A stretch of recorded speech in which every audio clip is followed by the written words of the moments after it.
Hello दोस्तों, मैं मोनी तिवारी स्वागत करती हूँ आप सबका अपने channel Moni easy life tips में। तो दोस्तों, माघ महीने में फेस्टिवल पे फेस्टिवल आ रहा है। अब त्यौहार इधर शुरू हो गया है और माघ महीने में स्नान, दान, पूजा और व्रत का बहुत महत्व होता है। ही नेक्स्ट त्यौहार फेस्टिवल है आपका, तो उसी से रिलेटेड मैं वीडियो लेकर आई हूँ। किस तरह से आप मौनी अमावस्या व्रत रख सकते हैं। मौनी अमावस्या का जो व्रत है वो मृत लोगों को प्रसन्न करने के लिए रखा जाता है, बहुत ज़्यादा पुण्य की प्राप्ति के लिए किया जाता है। इस दिन स्नान, दान, पूजा और व्रत का बहुत महत्व है। स्पेशली मौनी अमावस्या का मतलब होता है कि उस दिन आप जितना कम बोले, मौन रहकर इस व्रत को करें, दान करें, पूजा करें और जितना कम से कम हो उस दिन बोले, और जो भी बोले अच्छा बोले, किसी से फालतू बात ना करें। तो जैसे कि अब आप लोग कहीं भी बैठ जाते हैं, फालतू बहस वगैरह करने लगते हैं और बिन मतलब की बात ना करें। उस दिन जितना ज़रूरी हो उतना ही बात करें। अगर आप ना बोल सके, पूरा दिन मौन व्रत रखें तो सबसे अच्छी बात है। पर दोस्तों देखिए, इंसान के जीवन में बिना बोले कुछ नहीं होता है। जिसके बच्चे हैं, सारा दिन माँ को चिल्लाना पड़ता है। स्पेशली मैं भी मदर हूँ, छोटे छोटे बच्चे हैं, तो बिना बोले कुछ नहीं होता। तो आप लोग पूरा दिन मौन व्रत नहीं रख सकते, तो सिर्फ जब तक सुबह में आप उठिए, पूरे घर के कार्य कर लीजिए, स्नान कर लीजिए और स्नान करने के बाद पूजा वगैरह करके दान जो भी करना है आपको दान कर लीजिए। इतना करने के बाद ही आप बोलिए। तो आप अगर पूरा दिन मौन व्रत नहीं रह सकते हैं तो कुछ समय जो ज़रूरी समय होता है दिन का, उस टाइम पर आप मौन रहिए। जैसे सुबह जब तक स्नान ना करें तब तक आप मौन रहिए। फिर आप थोड़ा बहुत जितना जरूरी है उतना बोलिए। जब आप भोजन करें उस दिन तो ना बोलिए। अगर व्रत है तो फलाहार करें तो ना बोलिए। उसके बाद शाम को आरती पूजा के समय मत बोलिए। जब आप कोई चीज़ दान दे रहे हो तब ना बोलो। तो इस समय आप फालतू का 4 लोगों को इकट्ठा करके किसी भी तरीके का वाद विवाद ना करो। तो अगर आप पूरा दिन मौन व्रत नहीं रह सकते तो कुछ टाइम पर आप मौन रहकर इस दिन को पूरा अच्छे से कर सकते हैं। आप व्रत और पूजा, दान और इस दिन को पूरा अच्छे से नियम का पालन कर सकते हैं। तो दोस्तों, इस दिन मृत लोगों को प्रसन्न किया जाता है। जो हमारे पूर्वज हैं उनका आशीर्वाद मिलता है। अगर घर पे किसी भी तरीके से पितृ दोष है तो उससे मुक्ति मिलती है। तो इसलिए नदी, सरोवर, तट पे, तीर्थ स्थल जाकर लोग स्नान करते हैं। अगर आप प्रयागराज जाकर स्नान कर ले, कहीं भी काशी विश्वनाथ, कहीं भी जहाँ भी आप जा सकते हैं, अयोध्या जी, तो अगर आप जाकर स्नान करते हैं तो बहुत ही ज़्यादा आपको पुण्य की प्राप्ति होती है। तो दोस्तों, जो लोग नहीं कहीं जा पाते वो घर पर ही तिल और गंगा जल पानी में डालकर स्नान करें, दान करें और दिन भर मौन व्रत रखें। शाम को भी पूजा आरती करें, दीपक जलाएं। ठीक है। तो मौनी अमावस्या के दिन पीपल और तुलसी जी की पूजा बहुत महत्व होता है। दोनों की पूजा किया जाता है क्योंकि उस दिन विष्णु जी का दिन होता है। सो दोस्तों, इस बार हमारा मौनी अमावस्या जो है वो 18 तारीख को पड़ रहा है। 18। चलिए दोस्तों, आप सबको मैं बता देती हूँ कि मौनी अमावस्या का तिथि कब से कब प्रारंभ हो रहा है और स्नान, दान, पूजा का मुहूर्त कब है। तो चलिए दोस्तों, जान लेते हैं कि मौनी अमावस्या के दिन आपको कौन कौन सी गलतियाँ नहीं करनी है। तो चलिए वीडियो पर आगे बढ़ते हैं और आप लोगों से गुजारिश है, अगर वीडियो पसंद आता है तो प्लीज़ वीडियो को लाइक करें, शेयर करें, चैनल को सब्सक्राइब करें। तो चलिए वीडियो पर आगे बढ़ते हैं और जानते हैं कि मौनी अमावस्या का व्रत आपको कैसे रखना है, इस दिन क्या क्या करना है और कौन सी गलतियां आपको इस दिन नहीं करनी है। तो चलिए वीडियो पर आगे बढ़ते हैं, जान लेते हैं कि मौनी अमावस्या के दिन आपको कौन कौन सी गलतियां नहीं करनी है। इस दिन आपको बहुत ज़्यादा बातचीत नहीं करना है, मौन व्रत रखना है। तो सुबह आप अगर पूरा दिन मौन व्रत नहीं रख सकते हैं तो सुबह जब तक आप स्नान ना करें तब तक आपको नहीं बोलना है। आप धीरे से उठिए, अपना जो भी कार्य है सारे काम खत्म करके स्नान करिए, दान करिए। उसके बाद आप जितना काम भर का अपना जितना बोलना है बोल लीजिए। फालतू बहुत दिन उस दिन नहीं बोलना है। भोजन और दान करते समय भी नहीं बोलना है, पूजा करते समय भी नहीं बोलना है। इतना टाइम तो आप मत बोलिएगा। बाकी आप भाई बिना बोले नहीं चलता है जिसका, वो तो बोलेगा ही। इसके छोटे बच्चे हैं वो तो बोलेंगे ही। और दूसरी बात, जो भी हमको दान करना है वो स्नान करने के बाद नहीं निकालना चाहिए, क्योंकि माना जाता है जब भी हम स्नान करते हैं मतलब मौनी अमावस्या के दिन या खिचड़ी के दिन या फिर किसी भी एकादशी के दिन, तो जो पहले हम मतलब नहाने के बाद जो भी हम स्पर्श करते हैं वो दान के रूप में माना जाता है। इसलिए हमें नहाने से पहले ही जो भी दान करना है सारी चीज़ें निकाल लेना चाहिए और स्नान करने के बाद, पूजा करने के बाद हमें जस्ट दान कर देना चाहिए, क्योंकि अगर नहाने के बाद हम जो भी स्पर्श करते हैं उसे दान माना जाता है। तो ये चीज़ें आपको पहले कर लेनी है। 18 जनवरी को दिन पड़ रहा है रविवार, तो उस दिन पीपल और तुलसी की पूजा हम नहीं कर सकते। और हमारे मौनी अमावस्या के दिन पीपल और तुलसी जी की पूजा, लक्ष्मी विष्णु जी की पूजा प्रमुख मानी जाती है।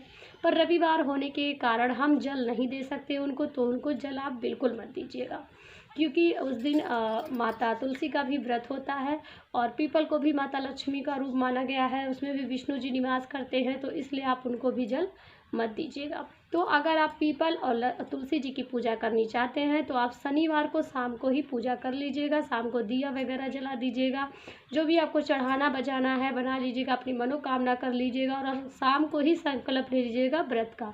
तुलसी और पीपल की पूजा आप शनिवार को शाम को भी कर सकते हैं। तो दोस्तों, मौनी अमावस्या के दिन आपको अपने बाल नहीं धुलने हैं, उस दिन आपको अपने हेयर कट नहीं कटवाने हैं, आपको अपने नल नहीं काटने हैं और आपको सिंदूर भी अगर आप ना लगाएं तो बहुत अच्छा है। अगर किसी कारण लगाना चाहते हैं तो लगा सकती हैं।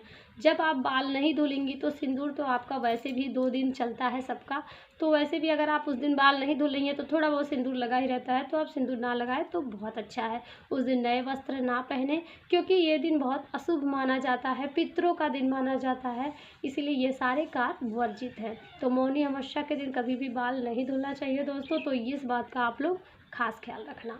नेक्स्ट जो गलती है वो है कि आप उस दिन पशु पक्षियों को बिल्कुल मत मारिएगा। कुत्ते बिल्ली जो भी आपके घर आते हैं, जैसे कि हम लोग गुस्से में होते हैं डंडा वगैरह बहाकर मार देते हैं, तो ये गलती आपको नहीं करनी है। उस दिन पशु पक्षी कुत्ते बिल्ली किसी को नहीं मारना है। जीव जंतु कोई भी भिक्षुक आ गया तो उसका अपमान नहीं करना है, क्योंकि माना जाता है जो हमारे पितृजन होते हैं, जो हमारे पूर्वज होते हैं, वो किसी न किसी रूप में हमारी परीक्षा लेने हमारे घर आते हैं। तो इसीलिए आप इस बात का ध्यान रखिएगा। उस दिन जो भी भोजन बनाइएगा सारी पशु पक्षियों को दीजिएगा। कोई भी भिक्षुक आएगा तो उसे खाली हाथ मत भेजिएगा, किसी का अपमान मत करिएगा, किसी से दुर्व्यवहार मत कीजिएगा। तो ये सारी चीज़ों का आपको उस दिन ध्यान रखना है। तो नेक्स्ट बात है कि जिसका भी पीरियड्स आ गया है, जिन महिलाओं का पीरियड आ गया है, उनको 5 डेज़ अगर उनका पूरा नहीं हुआ है, 5 दिन उनके पूरे नहीं हुए हैं, तो आप लोग प्लीज़ गंगा घाट पे नहाने मत जाना, बिल्कुल वर्जित है आपके लिए। और अगर आप घर पे भी स्नान कर रही हैं तो अपने स्नान के पानी में गंगा जल और तिल बिल्कुल मत डालिएगा। लेकिन आप व्रत रह सकती हैं, आप पूरे दिन मौनी अमावस्या का व्रत रख सकती हैं, दान कर सकती हैं, ठीक है। आप जो भी दान करना चाहती हैं वो कर सकती हैं, घर में कुछ अच्छा बना सकती हैं, पशु पक्षियों को खिला सकती हैं। ये सारे कार्य आप करके फल की प्राप्ति कर सकते हैं, पूर्वजों से क्षमा याचना कर सकती हैं। आपको बस पूजा नहीं करनी है, सूर्यदेव को जल नहीं देना है, तीर्थ घाट पे नहीं जाना है स्नान करने के लिए, और घर पे गंगा जल वगैरह भी डालकर स्नान नहीं करना है। तो ये सारी चीज़ों का आप बिल्कुल ध्यान दीजिएगा मौनी अमावस्या के दिन। अमावस्या के दिन कोई भी शुभ कार्य करना वर्जित माना जाता है, क्योंकि ये पितृजनों का दिन है। तो इस दिन सिर्फ स्नान, दान और पूजा और पितृजनों को प्रसन्न करने का दिन है। इसमें कोई भी शुभ कार्य आप आरंभ ना करें। जैसे कोई भी कार्य अगर आप करना चाहते हैं तो मौनी अमावस्या के दिन आप इसे आरंभ ना करें, ये दिन शुभ नहीं माना जाता है। सिर्फ इस दिन पूर्वजों की ही पूजा अर्चना की जाती है। तो जाहिर है कि आपको सारा चीज़ समझ में आ गया होगा कि इस दिन आपको क्या करना है और क्या नहीं करना है। तो ये सारी गलती आप उस दिन मत करिएगा।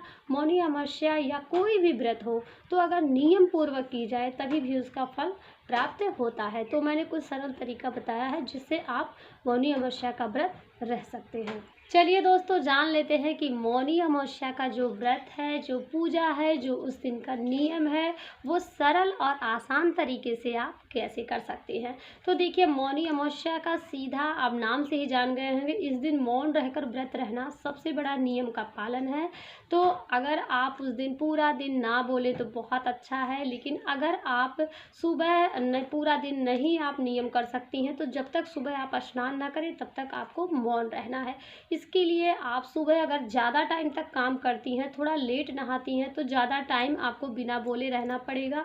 इसके लिए आप शाम को ही सारे काम कर लीजिए, जैसे बर्तन वगैरह, साफ़ सफाई, जो भी आपको सुबह पहनना है वो कपड़े ऊपर निकाल लीजिए, जो भी चीज़ें आपको दान करनी है वो चीज़ें आप निकाल कर रख लीजिए। अगर ये सब कार्य आप रात को ही कर लेते हैं तो सुबह आप उठने के बाद बस थोड़ा बहुत झाड़ू वगैरह लगाना होगा, उसके बाद आप स्नान कर सकती हैं और अपना मौन व्रत तोड़ भी सकती है। मतलब उतना टाइम तो आप बिना बोले आराम से रह सकती हैं। अगर आपके छोटे बच्चे हैं तो आप उनको समझा दो एक दिन पहले कि देखो मुझे कल मौन व्रत रहना है बच्चों, तो थोड़ा मैं सुबह नहीं बोलूँगी, आपको इस तरह से इशारे से ये सारी चीज़ें बताऊँगी, आप समझ लेना। घर के लोगों को भी आप पहले से समझा दीजिएगा कि कल मुझे मौन व्रत रहना है, तो सुबह मेरा ये काम रहेगा, जब तक मैं स्नान नहीं करूँगी प्लीज़ मुझसे मत बोलने के लिए बोलना, मैं ऐसे बता दिया करूँगी आपको, या आप एक दिन पहले ही बता दीजिए कि सुबह ये आप कर लीजिएगा, ठीक है। तो अगर इस तरह से आप तैयारी करके तो आप मौन व्रत बड़े ही आसानी से रह सकती है। दूसरा जो चीज़ है कि इस दिन स्नान दान का बहुत महत्व है। तो दोस्तों अगर आप तीर्थ स्थल पे जाती हैं तो बहुत अच्छा है, नहीं जाती हैं तो घर पे आप गंगा जल तिल डालकर स्नान करिएगा। तिल का उबटन भी लगाया जाता है तो वो भी बहुत अच्छा है, नहीं लगा सकती हैं तो कोई बात नहीं है। जो भी चीज़ें दान करनी है पहले आप रख लो, उसको दान करिए। उस दिन सूर्य देव को जल दीजिएगा, प्रीतजनों को तिल डालकर जल दीजिएगा। अपने प्रीत जो भी आपके पूर्वज हैं घर में उनको फ़ोटो पर हाथ चढ़ा दीजिएगा, दीपक जला दीजिएगा, उनका आशीर्वाद ले लीजिएगा। अपने सारे पूर्वजों का नाम लेके उनका प्रणाम कर दीजिएगा। यह सारा चीज़ हो गया। आपको उस दिन आप चाहे तो पूरा दिन व्रत रह सकते हैं फलाहारी वगैरह खाकर, अगर नहीं रह सकते हैं तो कोई बात नहीं। उस दिन आपको कुछ अच्छा बनाना है, उस दिन कड़ाही गमकानी चाहिए। लोग कहते हैं घर में कुछ महकना चाहिए कि कुछ आज बन रहा है। तो जैसे पूड़ी हो गया, पकौड़ी हो गया, बड़ा हो गया, गुलगुले हो गए, पुआ हो गया, कुछ भी मतलब तेल में फ्राई वाला चीज़ आप बनाइए कि घर में पूरा महके। और उस दिन जो भी बनाइए पशु पक्षी कौवा कुत्ते बिल्ली सबको दीजिए, ठीक है। फिर उसके बाद अपने पूरे परिवार के साथ उसे प्रसाद के रूप में खाइए। ये हो गया। उस दिन आटे का दान ज़रूर कीजिएगा, सिंदूर का दान, पैसे का दान, किसी गरीब को कंबल का दान, अनाज का दान, ये सब आप लोग ज़रूर करिएगा। तो दोस्तों इस तरह से है कि उस दिन सारी चीज़ों को निभाना चाहिए। उस दिन आप कोशिश करिए कि आपके बाल ना टूटे। अगर आप कंघी वगैरह कर रही हैं तो थोड़ा धीरे धीरे बाल को झाड़िएगा कि ज़्यादा बाल ना टूटे, बाल धुलिएगा मत। जेंट्स हो या लेडीज हो किसी को हेयर कट नहीं करवाना चाहिए। तो ये सारा नियम करके आप प्रियजनों को प्रसन्न कर सकती हैं, आसान तरीके से मौन व्रत रह सकती हैं, कोई दिक्कत नहीं है। मौनी अमावस्या का दिन बहुत बड़ा होता है, माघ का ये सबसे पूर्ण वाला तिथि होता है, पूर्ण वाला दिन होता है। तो आप लोग को जाहिर है सारा चीज़ समझ में आ गया होगा कि उस दिन क्या करना है और क्या नहीं करना है। फालतू का दोस्तों बकवास नहीं करना। जैसे कि सभी लोग होते हैं कि कहीं भी आग जल रहा है, 4 लोग इकट्ठा हो गए, पूरा इधर का उधर बिन बात का बात करते हैं, तो ये सब उस दिन मत करिएगा। जितना ज़रूरी हो उतना ही बात कीजिएगा, और अगर नहीं कर सकते हैं तो और भी अच्छी बात है। तो इस तरह से आप मौनी अमावस्या और का व्रत रहकर विष्णु जी माता लक्ष्मी का कृपा प्राप्त कर सकते हैं। तो दोस्तों इस तरह से सारी जानकारी मेरे पास जो भी थी आपको दिया। जाहिर है वीडियो आपको अच्छा लगा होगा। अगर वीडियो पसंद आया होगा तो प्लीज़ वीडियो को लाइक शेयर और चैनल को सब्सक्राइब करना बिल्कुल मत भूलिएगा। आज के लिए इतना ही, मिलते हैं अगले वीडियो के साथ। तब तक के लिए मोनी तिवारी का आप सबको नमस्कार।